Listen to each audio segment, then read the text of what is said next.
have a membership of 160, I think now. Miles can correct me, but I think it's 160 charities and social enterprises that we work with across Bath and North East Somerset.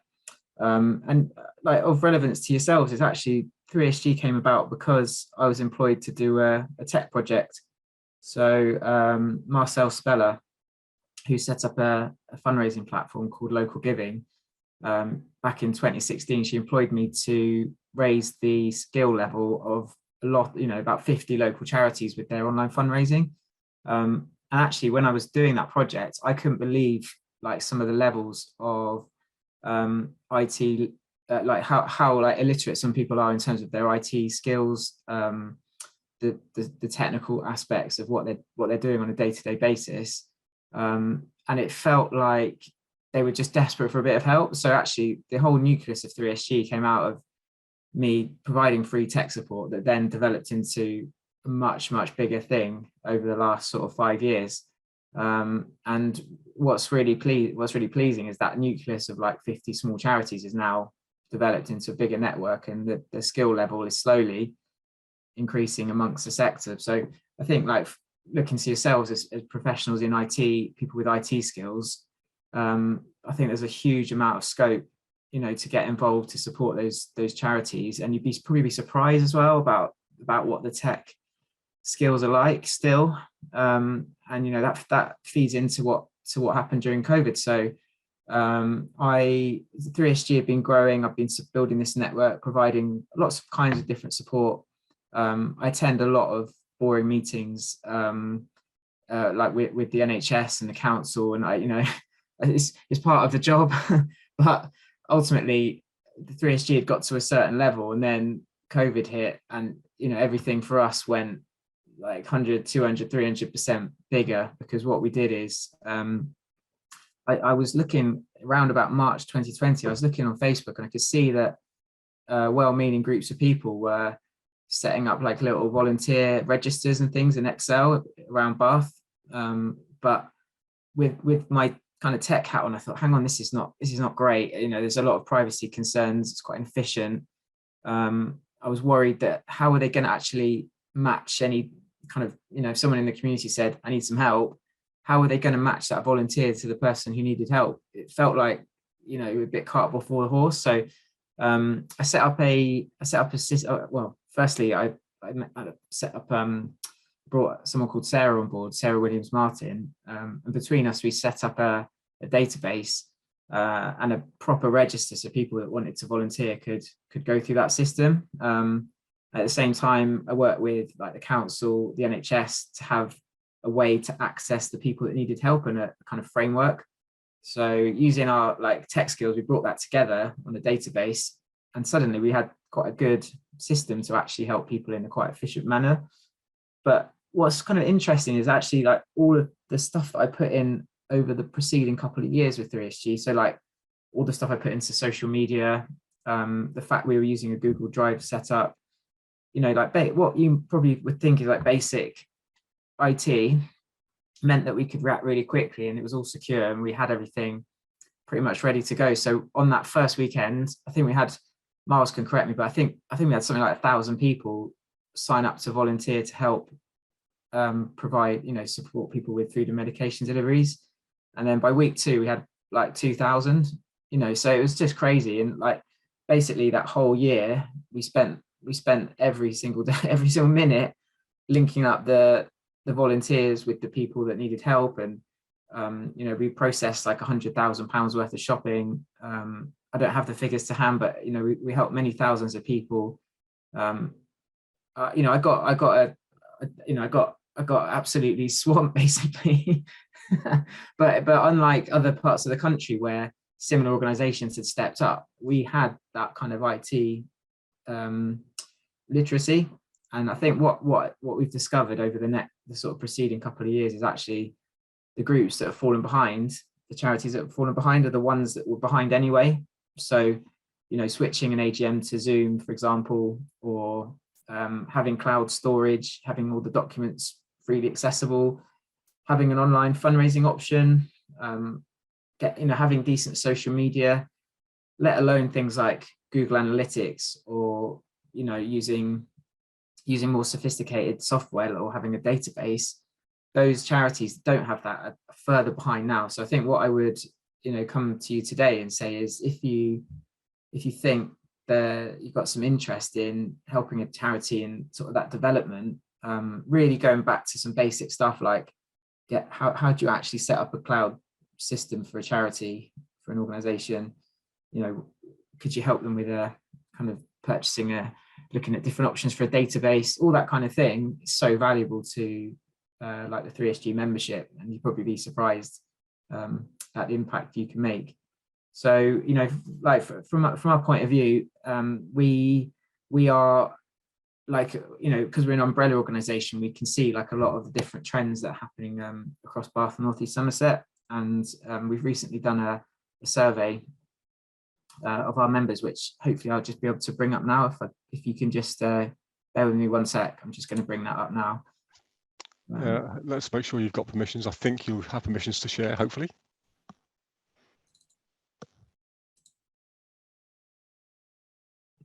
I love it. There's nothing like talking about having a tech event and then having tech problems in it. We've done this before.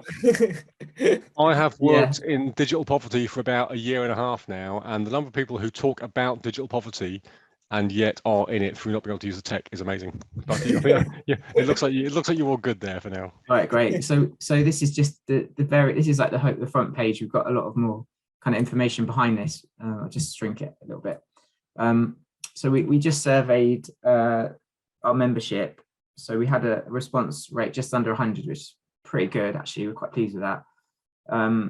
And what the kind of headline statistics is that 41% of those organizations are operating at 100% capacity. And then many more are operating just below that. So these are quite often organizations with professionals, paid staff, but heavily reliant on volunteers as well. And I think there's often a misconception that either a charity is just run by volunteers, or they have so many volunteers that they're absolutely fine, but it's not true at all. And 41% have told us that they're having difficulty finding volunteers, and a similar amount are actually struggling to retain them. So what we want to do is to have like a big injection of like passionate, skilled people that can come and help a charity. And I think from a tech point of view, often the kind of literacy levels on a trustee board can be pretty bad. I think you'd be surprised, and that reflects the sort of age profile of those trustees often. So if you're trying to kind of bring a set of people with you on a journey to improve the IT literacy, it's often the blocker is actually at that strategic level. I haven't really worked in the commercial sector, so I'm not sure if it's the same, but certainly we have seen the issue even with our own organization, where we want to be fully cloud-based, everything on the drive. Ideally, we would have trustees doing stuff on social media as well as us, but it's not even easy for us. And then if you're looking at some charities, it's still paper-based. They're resistant to even looking at something like Google Analytics or Google AdWords because they don't understand it. So we also just asked, how concerned are you by some of these key issues, and staff well-being was one of the main ones. Long-term funding is always an issue for the charity sector, particularly now.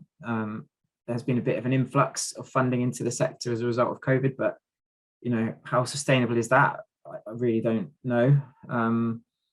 Interestingly, people have adapted quite well in terms of the working patterns. So, people seem to have worked that out after the 2 years we've been doing this.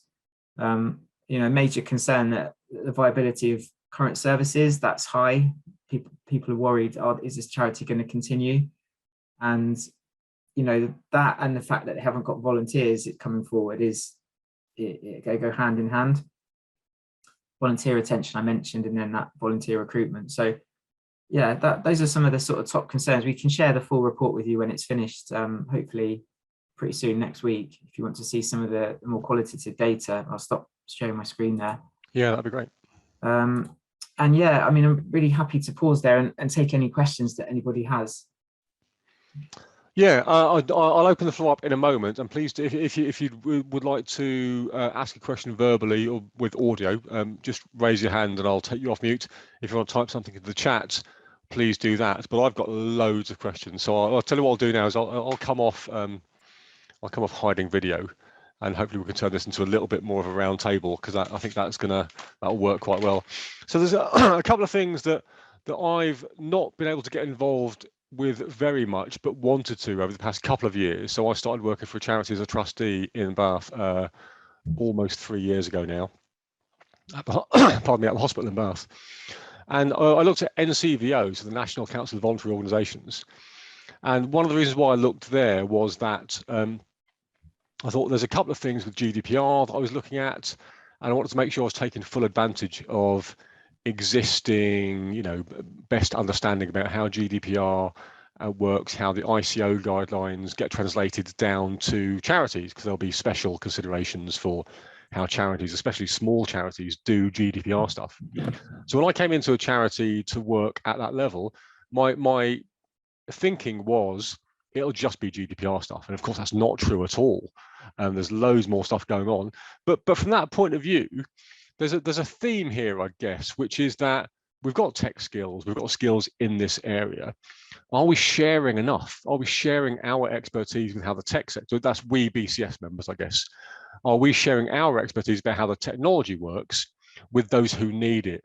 And I guess I'm guessing that the answer from your point of view is going to be no, we're not sharing that enough. But what's your view on how much we're doing sharing of best practice? Well, I think it's kind of hard to quantify, because I could tell you out of that 160 charities which ones are doing a good job with their IT, but you don't know necessarily if that's driven by the trust at the trustee level, or if it's driven by paid staff. So, yeah. But I think, like I said, I think the two definitely go hand in hand, because I know that everything I do has to ultimately be signed off by the trustees. So if you've got trustees that are resistant to technology and change, it doesn't matter how good I am at various things, it's never going to kind of get through that wall. So having a trustee who can drive change, who has the tech understanding and says, actually, no, this employee or this volunteer is 100% right, we need to be doing that. Cybersecurity is important. In fact, it's not just important, it's one of the kind of pillars, along with our finance and our fundraising, that means this charity can operate. That's where the message sometimes has to come from someone, maybe like yourselves, who's got that experience. Otherwise, with the best will in the world, someone could just keep saying it, and a board might just keep ignoring it. So I've got a load of other questions, by the way, but others, please do chime in and see what else we've got coming up from the audience. But with that in mind, something immediately crops up for me is maybe there's a gap in between your organisation and trustees. So I was thinking, in fact, that we could have opportunities for trustee level opportunities for people in BCS, but perhaps there's something else missing. Perhaps there's another opportunity there, which is just external advisors. So not quite trustee level, not quite NED level, not quite that level, but advice. Because having externals coming into charities and giving that advice, collating that advice from a body like BCS, perhaps from an expert body, would that be of value to you if we could make that happen somehow?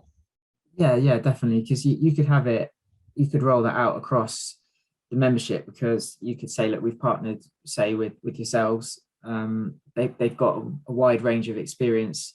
It would be less kind of time commitment, perhaps, for you as well. You could just drop in and kind of, could disseminate some just some basic support across the membership to raise those standards. That would be really helpful.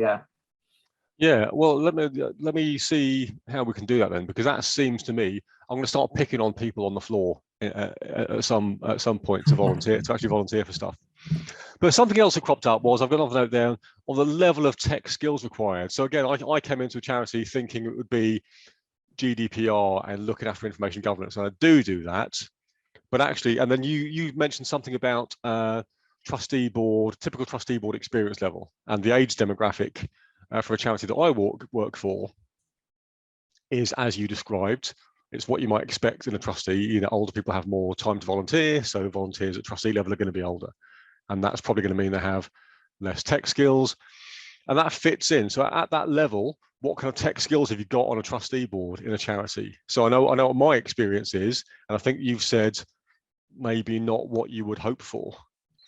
And I'm curious about how we might cope with that. So we can come in at the side perhaps and say, we can give you some tech skills, but then to mediate that is probably something that you would be in a better position to provide, to mediate that information. Where there's I don't want to say attack, two-pronged attack on the trustee board, two-pronged approach to the trustee board perhaps is better. Yeah. Well, if you look at a charity that, I'm not going to name any, but if you know, one that I recently visited that has got, you know, no profile at all, you know, they've got no social media, their trustees have barely met because they're not really, you know, they're not really on Zoom. They've got no kind of digital records beyond saving things onto their desktop. So, you know, there's no like organizational memory. So, and the website was possibly made in 20 years ago, you know. So it's that level of like, you know, one of yourselves could come in and just tick off some of those issues, and you would probably move the charity forward like 5-10 years. Yeah. And that's where I think we could just be the bridge and say, you know, they come to us and say they've got these exactly the problems I've just mentioned, and we can just offer a bit of support with yourselves. And it's probably just a different person saying it with, you know, rather than maybe us or one trustee, you know, that's been banging on about it. But it's a real, you know, you really do have to take the whole organization on a journey, I think. And I know it sounds like a bit of a cliche, but you can't just put in, say, a Google Drive and expect them to use it. You know, it will just sit there with nothing in it. And I've seen that happen quite a few times before, where someone's come in, set up Dropbox, put all of the stuff in there, and then someone else has lost all the passwords, they've moved on, and it's not been used again. And you want to avoid that. You need to put the building blocks in as well. Yeah, and again, there's I think there's at least 2 people on this call that I work with fairly directly, and yeah, we're all going to be saying the same thing, I imagine, that the Google Drive thing, the Dropbox thing, that's not a solution. The whole solution is wider. It's, in fact, one of the charities I work for, in fact, piggybacks on NHS systems. So we have, NHS, Microsoft Office, that infrastructure is already there. We haven't had to put that in, but all the hard work is still to be done. All the hard work is not in putting the technology. All the hard work is in getting people to use it well. Yeah. And then you start thinking about GDPR and data protection as well.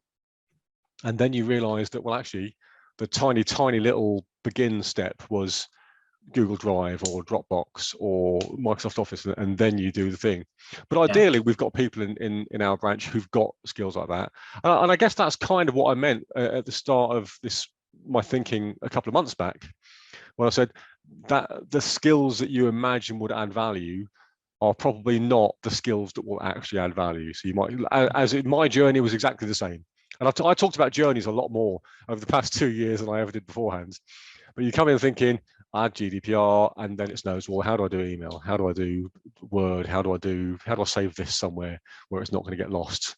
And it's a very different skill set, but massively more valuable than I thought, and massively more valuable than anyone imagined. Yeah, and I mean, one example that I can give you is from Bath City Football Club. So I volunteered for them about 6 years ago when they were doing a community ownership bid, and it may not surprise you, but you know, it was literally a case of like, have you got a database? No, but we do have this, and it is like literally a paper folder with 20 years worth of sort of handwritten notes about different supporters, and it was like, you know, and then when I actually called some of these people to see if they wanted to buy into the club, they like literally said, I've been a supporter, season ticket holder for 30 years, and no one's ever called me or ever emailed me. Yeah. You know, it's like it's that level at some. I mean, I think that was an extreme exception. Yeah, you know, it just happened that the football club had never really looked at that, but there's other charities where, you know, they might have a database, but the database is on Access, and they haven't been able to update it for 15 years, and it kind of works and it's creaky, but you know, they don't really want someone to come in and update the Access database. They want someone to actually look at the bigger picture with how they're managing their data. So it's, yeah, so I mean, and from our point of view, again, I'm looking at the list of names here. I haven't got all the names, but some of these names, it's that provision of a solution, really. So this, from the BCS point of view, this engineering aspect is going to be key, because what we're not talking about here is just people with tech skills. What we're talking about now is people with that skills in delivering a solution. So in fact, that might be, well, yeah, I've put a database. If I've put Google Drive in place and they've got a database, well, now what? Now what do I do? And from the digital poverty point of view, that sounds really quite like an example that we use there, which is digital poverty is not about delivering laptops to schools. It's about delivering a solution. And delivering laptops to schools might well be part of the solution, but it certainly isn't the whole solution. But as I say, hopefully we'll have local members who will have skills in that. Now, I haven't done that. That's not my day. That's not what I do in my day job. And delivering that kind of end-to-end solution is not something I can do personally, but it is something I think that BCS members locally could be able to provide. So that's going to be great. So again, there'll be a transcription of this. I think it gets transcribed as well as recorded. So we'll see that. But that feeds quite nicely into another one. So I've just taken on a governor's role at a school nearby. And again, this feels a little bit like third sector stuff. Yeah, the educational crossover is there. That it's certainly not a profit-making entity. And I've only recently started looking at the kind of the financial margins that schools are playing with, and that was an eye-opener in itself.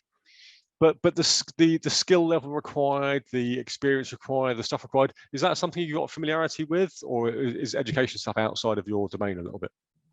It's a little bit outside, but we do work with PTAs, and often PTAs are a classic example where you've got a really high churn of volunteers coming through because, you know, parents, their kids get older and they don't want to do it anymore after a couple of years. So that organizational memory is lost.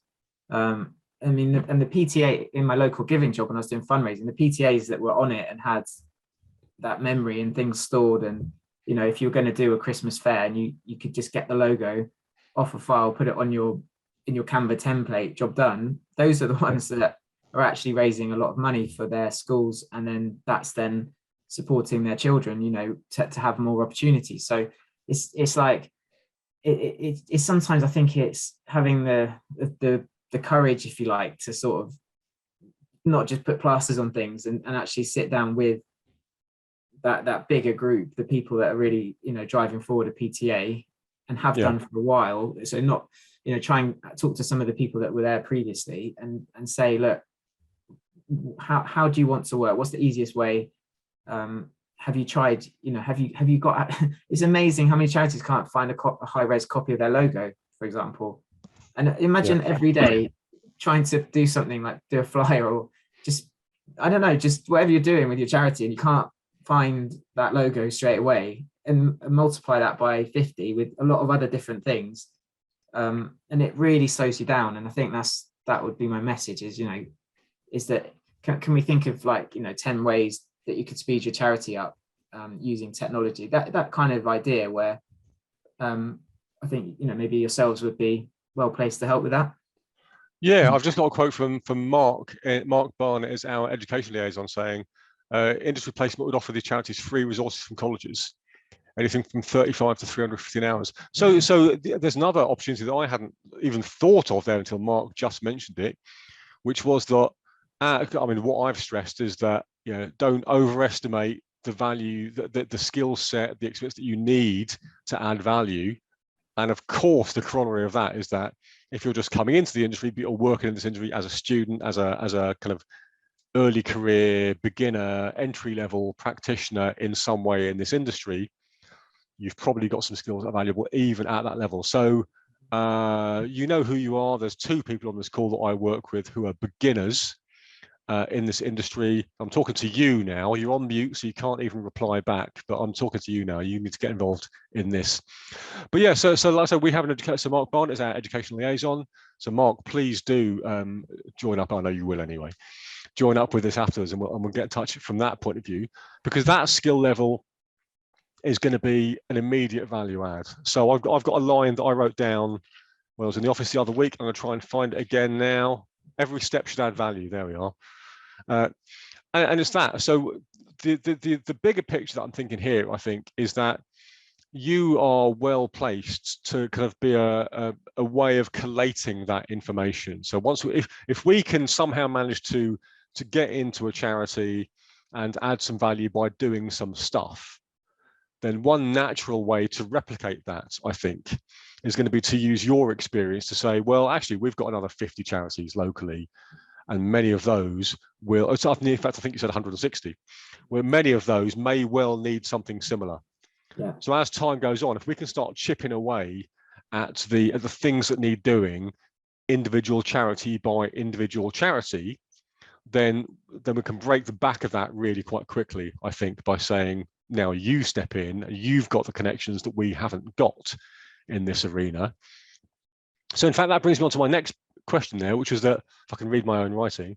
So the Digital Poverty Alliance is a fairly new thing. So digital poverty is a thing that you'll be aware of, that everyone on the call will be aware of. If you spoke to me for more than about 15 minutes, and John and Emma are talking to you here, of course, you'll know that I've been working in digital poverty for a while now. But the Digital Poverty Alliance is an alliance that aims to do a number of things, one of which is to say, well, we know there's loads of activities going on nationwide and worldwide, but nationwide initially, that will address the effects of the digital divide locally. And many of those will be successful and some won't. So something that we could benefit from would be a way of collating that, almost like a research journal, almost. Maybe perhaps not quite as formal as that, but saying, we did this thing, here's what the issue was, here's what we did, here's how well it worked, or here's how badly it worked. Now, on a regional level, that seems like something that perhaps you're well placed to do. To say, yeah, we did a thing, we went into a charity, into a school, we did some stuff with a database or with some GDPR or with Outlook or with calendars or with something, and now they're performing better. Now let's replicate that 159 times. Yeah, I think that would be a good model. And I think what we would just need to do is make sure, because what I've seen in the past is students brought in to do these kind of projects, and tends to be, if there's a partnership with the university or a college or something, and as good as those can be, you do need to have a slightly longer term relationship, because there's going to be teething problems. There's going to be that hand holding. You need to kind of get something established. I think if you're working with professionals that have got slightly more experience of working with people and how sort of complex projects come together, that will be beneficial, definitely. And that's not to denigrate students, because I could go and work with someone who could show me how to really properly use Instagram for business, for example. But I just mean, if you're doing kind of more like structural support where you're really trying to change how people work, I think you do need to have people that have had experience of working, for a few years within a professional environment. Otherwise, things don't necessarily stick. I totally agree. I mean, and that kind of management, that's not my area at all. So, and in fact, none of these things is my area. But I'm entirely with you. So, inside our industry, the skill sets that come together to deliver these things are very different. Our project managers don't have the same skill sets as our software engineers and our testing teams and our program managers and all these other people that get together. So, yeah, no, I'm totally with you. Having said that, though, hopefully our branch BSIP membership will cover all of those, certainly many of those. So in fact, I think one of the very first talks that we had this year was from a program manager that I work with, and that was on how program management works in our domain. And that, in fact, I should have dragged him into this as well. I will. But that skill set is different. That skill set is how to make sure things get delivered, how to collate all these stakeholders. So while these are different skill sets, these are skill sets that our branch members will have, certainly, and that'll be really. And in fact, so that leads into my next crossover, which is so it sounds like you've got a database of some volunteers. I think you said something like that. I might have misunderstood. Do you maintain something like a skills database rather than the database of people? So do you have a list of valuable skills that we have? This sounds like it might be way outside your domain because it might talk about recruitment almost. No, it'd be amazing. We don't have that. You know, imagine if you could, we get a call from a member and a member says, got this problem. I've got a list of kind of consultants that I would refer them to, but in terms of having, you know, all of the kind of 2,000 people who signed up to volunteer matched up against the different possible issues, you know, that would be a bit of a pipe dream for us, really. I remember talking maybe 20 odd years ago to a colleague that I worked with. There was a recession 20-ish years ago, and we talked, and the big boss had talked about us not having enough work coming into a software house. So we couldn't give our stuff, we couldn't give our work away. To which James, my colleague, said, I bet we could give it away. And that was the first time I started thinking about pro bono software development. And of course, it's not pro bono software development because I don't want software development done for free. Charities don't want software development, they want something else entirely. But that kind of arena is that. Now, this feels like, what's it called? Micro volunteering. So this is already a thing, isn't it? Yeah, it's definitely a thing, and it's definitely something that's going to increase, you know. So just dipping in, giving some support, but also it's not I almost said face painting. I mean, it's not fence painting micro volunteering in the old school sense. Yeah. You know, it's like that, but you know, it's doing more of a kind of something where you're giving more of your day job skills.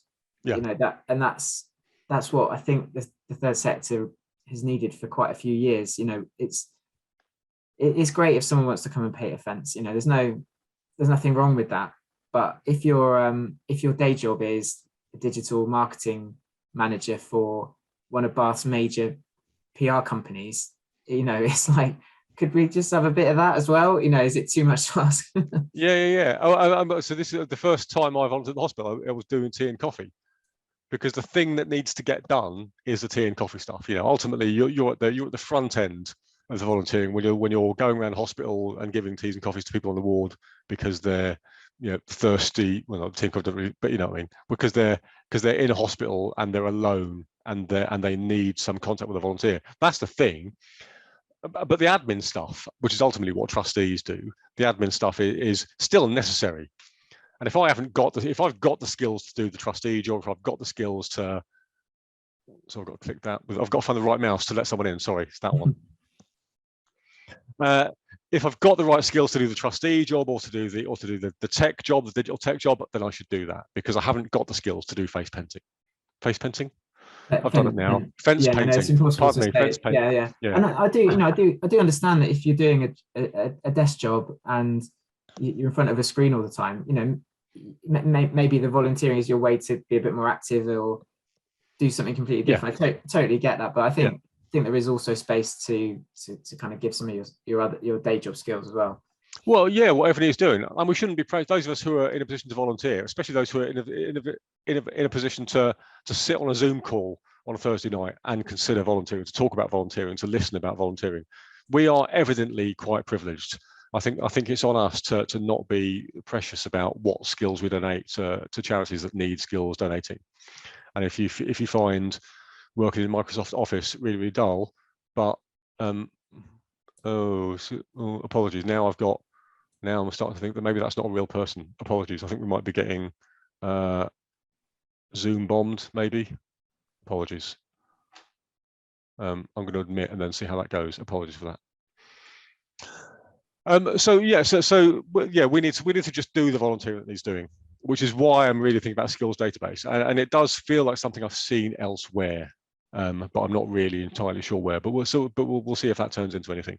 And then I think the final question that I had was back to the schools thing. So imagine that we have a school which needs some expertise or some kit. Now I'm guessing you don't get involved in things like, we've got a charity that needs some kit, needs some stuff, for sort of physical stuff. Well, we can act as a bit of a broker if there is a need. Yeah, we've done that for other things. I mean, for example, charity was looking for PAP testing, people that could do PAP testing on their equipment around their premises, and we put a request out and found somebody. So yeah, it's that's something we could do. Okay, because I think that DPA might be that at a national level, that feels like a digital poverty alliance might be a central way of saying, right, people in digital poverty, organisations, charities, schools, other small orgs that need stuff. It feels like a national broker for that kind of thing is probably a bit overkill. And in fact, I think that the way that branches of organisations like ours are going to work out in the future is going to be different, because now a lot of the stuff that we're doing is online, so we're not physically going to a local place to hear about how programming is changing in the future. We're using the branch stuff to do other stuff, and this is the way I think it'll work, which is kind of why I think that, again, I'm going to put all the burden on you here, of course. Here's a list of things that I think you should do, rather than here's a way that we can help. But I will come back to how we can help. Others, by the way, do chime in. I know that I've seen that question from Mark, or that offer from Mark to help out, but others, please do chime in and not just leave it to me. But I think there's massive scope here for crossovers. So I don't recall actually what it sounded like you'd heard of NCVO, but I'm not sure what you said about engagement with this is the national, for those who don't know, the National Council of Voluntary Organisations. Yeah, I mean, they've got some great resources, absolutely, and I think they do coordinate partnerships between professionals and charities. I think what we're well placed at 3SG is that we do have the local connections on a one-to-one basis. So that's always the issue with some of the bigger national organisations, that they might come and do a workshop. So for example, Just Giving, the fundraising platform, might come to Bath once a year and do a workshop, and then that's it. But you do need someone who can then take some of that and disseminate it and kind of follow up on things. So that's where we come into play, and we've got that local knowledge is our USP, really. Yeah, I guess that local connection is absolutely key. So I think in reality, again, so others, please do feel to. I wonder if I can I take people off mute? I can allow people to unmute. No, I'm not sure. But okay, so please do raise your hand if you have any questions. And I won't take you all off mute because I'm not sure how to do that. But for me, the key thing here is that now we've got a significantly better understanding of how we might add value. It seems to me that the question is, if anything, even more open, because there's loads of ways we're going to add value. So I'm not going to be offering services to write software to any charities, because, like I say, no one wants that done. Delivering massive bespoke software systems is not my domain, and it's not stuff that people want. But those I don't want to say low level skills. I don't mean low level skills. I mean skills that don't require a great deal of experience. It sounds to me like they're going to be really valuable.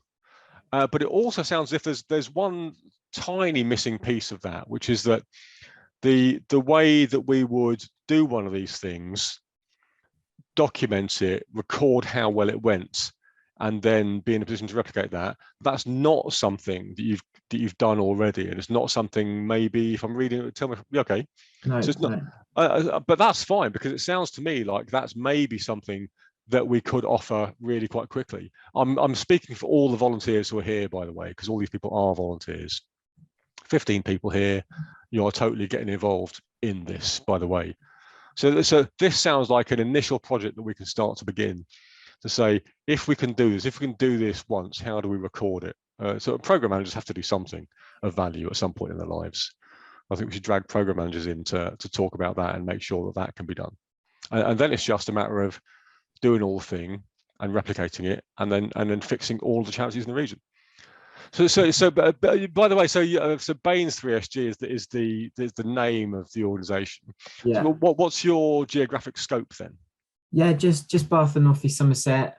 We've got a problem with our name in that we've got two acronyms in our name, which is, if I had my time again, but we're nothing to do with the council. I mean, we work with Bath and North East Somerset Council, but we're not funded by them.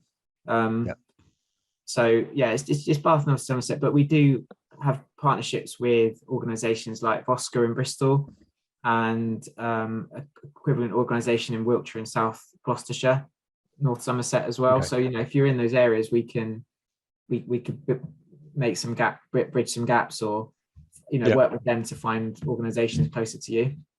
Yeah, so our scope now, so we used to be the Bristol branch. Now we've been recognised formally as being the Bristol and Bath branch. So there's certainly some people on here from Bath as well as me. So that could work well, but that's just reflecting the reality of the fact that we really are the Bristol and Bath branch. But I suspect that the majority of people here are from Bristol, just simply because Bristol is bigger. So I think what we'll do, I'll give you one final opportunity to chime in. I'll reiterate Mark's comment, which is that industry placement. Actually, let me see if I can get Mark to come off mute and talk a bit more of that, because I'm not sure. Oh, actually, I've got another question first before I bring Mark in. I think I've asked Mark to unmute. We'll see if that worked. What was the Bristol org called? Yeah, you mentioned a kind of sister organisation in Bristol. What was that? Yeah, so they're called VOSCUR, VOSCUR, and they do a kind of similar job to 3SG in the Bristol area. I think they've got, they've been going like 30 odd years, so they've got a network of about 800 organisations, I think. Wow.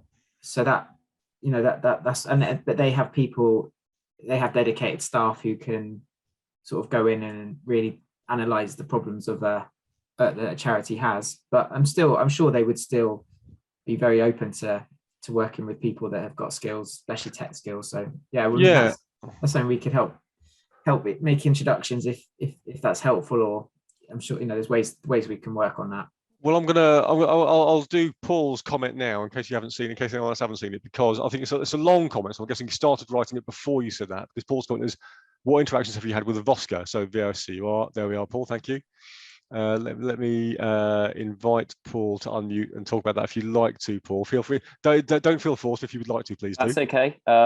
Yeah, happy to try and pitch in a little bit. As I say, my wife works for a small charity in Bristol, as in you're talking sort of sub 100K sort of thing. And I know that she's managed to find networks in the Bristol area, at least, where the sort of the coordinators, and apologies for the noise, I'm having to do this in the kitchen with family around, so please bear with me, and if I lose my train of thought as well.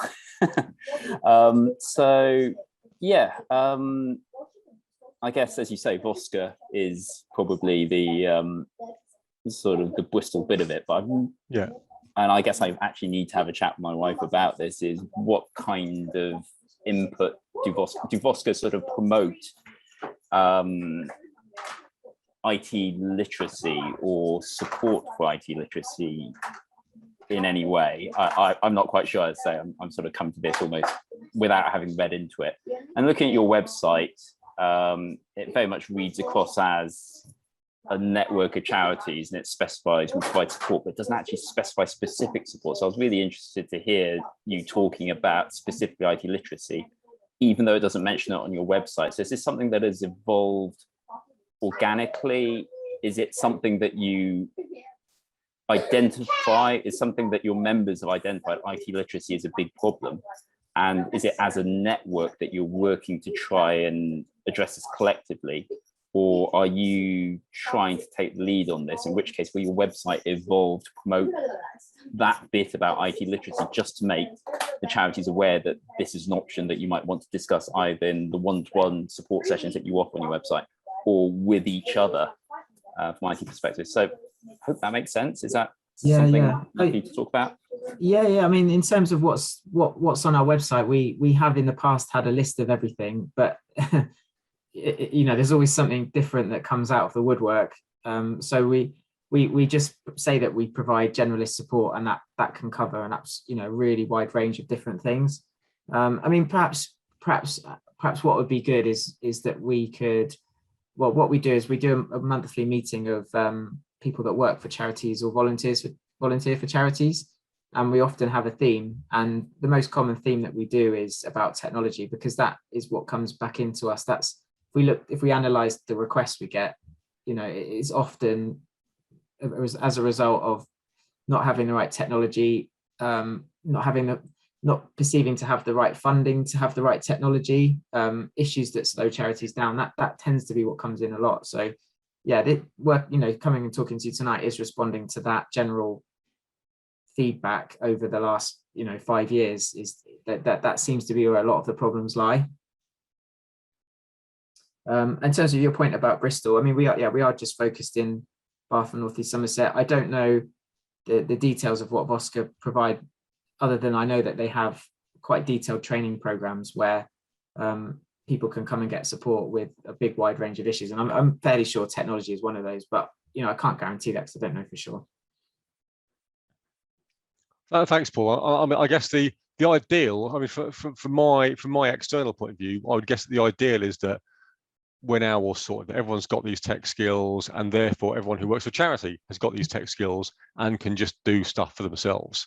And the services need to be there, but the ability to use that IT literacy is a key. And that chimes with the digital poverty stuff. Paul, especially, this is for you. That's working with digital poverty generally, working for the Digital Poverty Alliance a little bit over the past year or so, 6 months or so, really. And that's a key thing. That literacy in general isn't there in the population anywhere near enough to support charities doing their thing. I think the thing that the reason that charities have this lack, it just stems from the fact that society as a whole has this lack, that the people in general aren't able to use this stuff well enough, and that feeds into charities. So I know that the organizations like Microsoft, especially for small services, Microsoft and Google, will give services that others would have to pay for small charities. Yeah, there's a lot of free stuff out there. And I think perhaps that we should be taking advantage, that you should be taking advantage, that everyone should be taking advantage of those services. So getting things like free subs to Office. But then, of course, as you said, turning that into a usable service is the thing. So there's that kind of that IT support stuff. Now I think we have Microsoft. Branches locally. I mean, we should certainly be hitting those up for a bit more. I'm fairly sure Microsoft do loads of free stuff. Yeah. I mean, you can get most of it off. I think it's Charity Digital Exchange. But the problem is, if anyone's ever tried to register for that, it's a huge blocker to anyone that doesn't have any tech skills. So, you've got people that need the software, but actually can't get through the barrier of getting the free software. And I've done many hours just getting people hand-holding through that. And, you could make a huge difference to a charity just by getting them through that process, getting the free software, helping them set it up, and then they'll be fine. You'd probably be surprised, actually. So again, that chimes very well with the digital poverty picture in general, which is, well, how do you take people who are in digital poverty, who can't do this first step, and how do you get them up that first rung of a ladder? Because once they're there, they can hopefully do the rest themselves. But especially in lockdown, how do you address that? We go from zero to something, and then you're all good, but you're starting at zero. And it seems that there's a lot of mirroring going on between what happens in the third sector and what happens in the population, the disadvantaged population as a whole. So and again, I'd very much like to hook up with you and the DPA, the Digital Poverty Alliance, at some point in the future to see what those mutual learnings can be. There's a question from Sally here. Are these volunteering activities ones that can be offered remotely? I'm sure corporate firms that have staff volunteering days would be interested in this, and I'm guessing that's going to be yes, but do go on.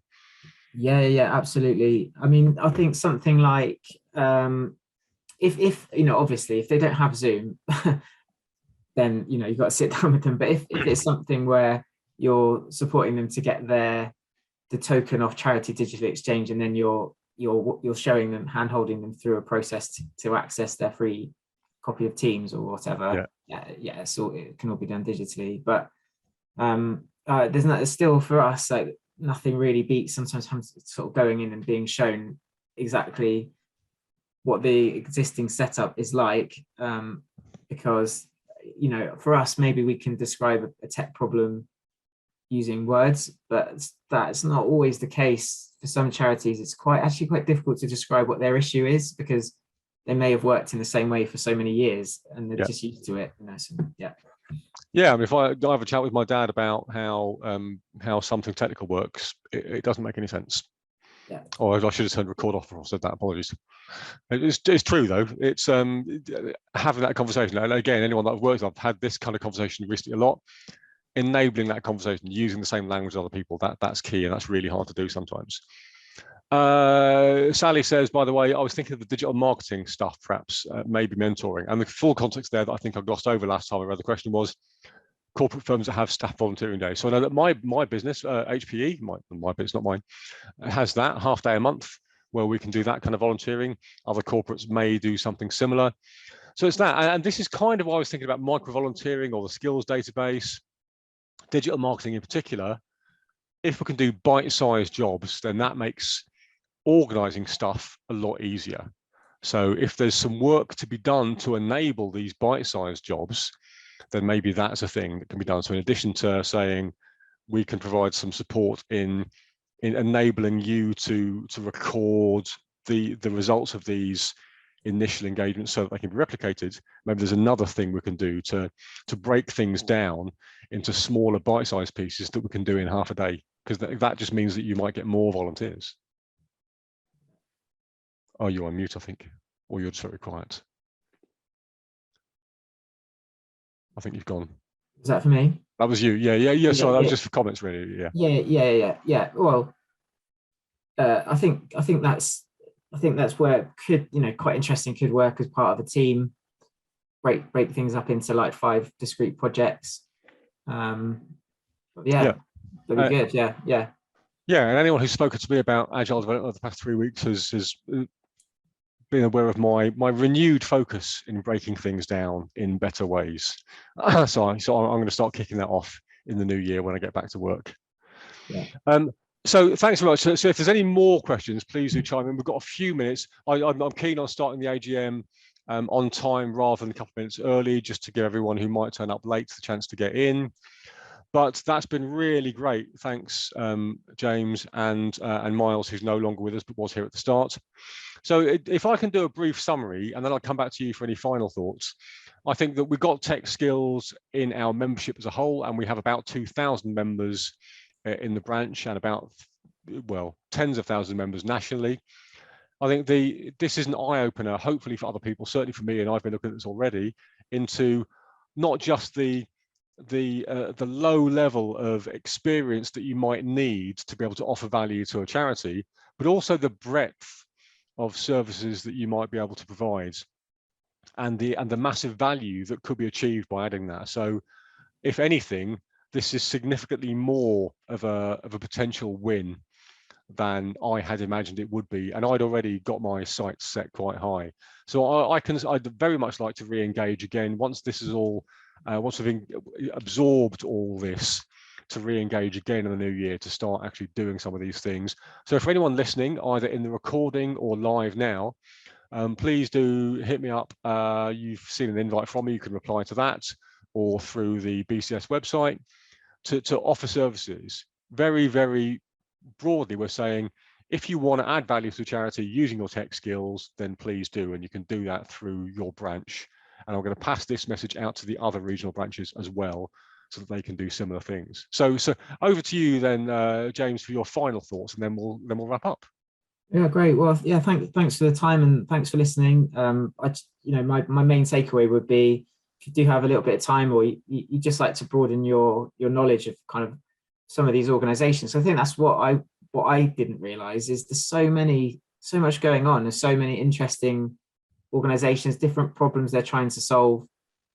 Just their day job, you can find out a little bit more about what these charities are doing and how that actually impacts on the communities where you live, and the kind of issues that you might be passionate about. You can actually make a direct impact, which I think is the unique opportunity that you get in supporting a charity, is that you can see the impact that you've made. And that's why I think during COVID we've seen this increase in people wanting to get involved. And I think people have realized that small actions can make quite big impacts. And that's especially true with your technology skills, because it's saving charities time, it's improving their workflow, it's improving the reach, so they can get in touch and get in front of more people.